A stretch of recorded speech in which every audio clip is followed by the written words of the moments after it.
শুভ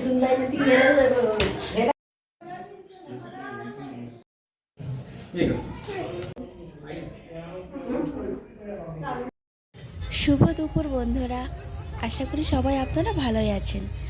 আমিও ভালো আছি। আমাদের এখানে এক আত্মীয়ের বাড়ি গিয়েছিলাম। ওখানে গিয়ে কিছু নতুন বিশেষ মুহূর্ত আনন্দের সাথে কাটালাম আর কিছু নতুন অভিজ্ঞতার সম্মুখীন হলাম। সেটাই আজ আপনাদের সাথে শেয়ার করব। ওই দেখুন, একটি মেলা হচ্ছে। একদিন আপনাদেরও সাথে এনে মেলা দেখতে আসবো। নিন, বক বক করতে করতে চলে আসলাম ওনাদের বাড়ি। আজ ওনাদের বাড়ি আসার দুটি বিশেষ কারণ রয়েছে। এক, এই যে দেখছেন, ওনাদের বাড়িতে আজ সত্যনারায়ণের পুজো হয়েছিল, সেই উপলক্ষ। আরেকটি বিশেষ কারণ হলো ওনার বাড়িতে গণপতি বাপ্পা এসেছেন। ওনাকে দর্শন করার জন্য আজ আমাদের এখানে আসা। আমি প্রতি বছরই ওনাদের বাড়িতে আসি, তাই এবছরও আপনাদের সাথে নিলাম। এই দেখুন, ওনার সাইডে ওনার বাবা আর মা দাঁড়িয়ে আছেন। প্রতি বছর ওনারা এই ডেকোরেশন খুব সুন্দর করেন। এই ডেকোরেশন করে এই যে ওনার দুই মেয়ে, এই দুজন মিলেই কমপ্লিট করেন।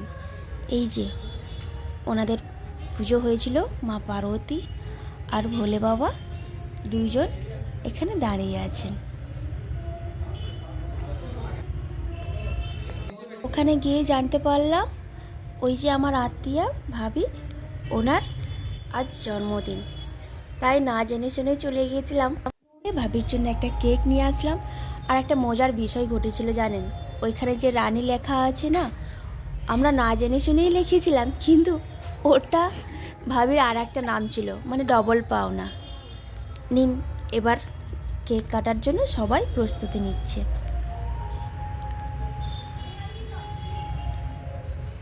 প্রথমে ভাবিকে বসিয়ে কিছু ফটো নিয়ে নেওয়া হলো। তারপর সবাই একে একে বসে কিছু ভিডিও আর ফটো নেওয়া হলো।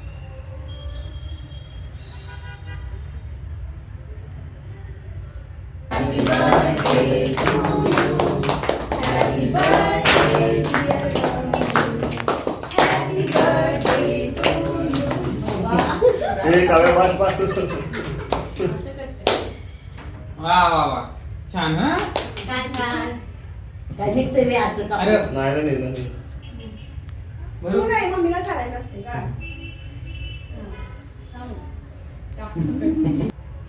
এরপর ওনাকে সবাই এক এক করে কেক খাইয়ে দিলাম আমরা সবাই মিলে। শুধু স্পেশাল ডে না ওনার জন্য। আর আমি তো হেসেই প্রায় কি বলবো, এনার ছোট মেয়ে ইনি এনার শাশুড়ি মা। এই যে আমার ছেলে, আমার ডুপ্লিকেট, প্রায় উঠেই চলে যাচ্ছিল, জোর করে কেক খাওয়ানো হলো ওকে। আর হাজব্যান্ড ওয়াইফ দুজনকে কেক খাইয়ে দিচ্ছে। কি ভালো না?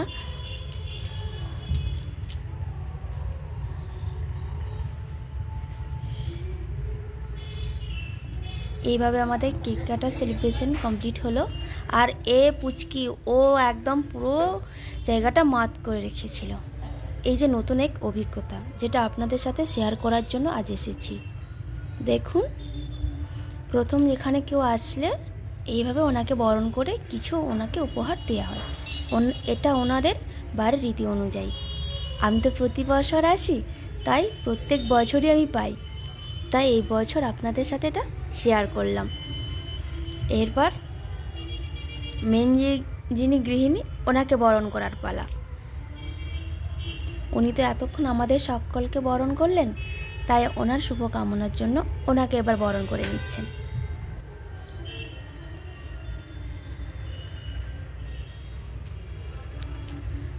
এইসব করতে করতে অনেকটাই রাত হয়ে গেল, প্রায় 10:30-11টা বেজে গিয়েছিল।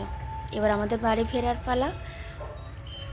ভিডিওটা কেমন লাগলো অবশ্যই জানাবেন, আর এইভাবে পাশে থাকবেন। আপনারা অনেক পাশে আছেন, আমার ভীষণ ভালো লাগছে। ধন্যবাদ। খুব ভালো থাকবেন। দেখা হবে পরের ভিডিওটি।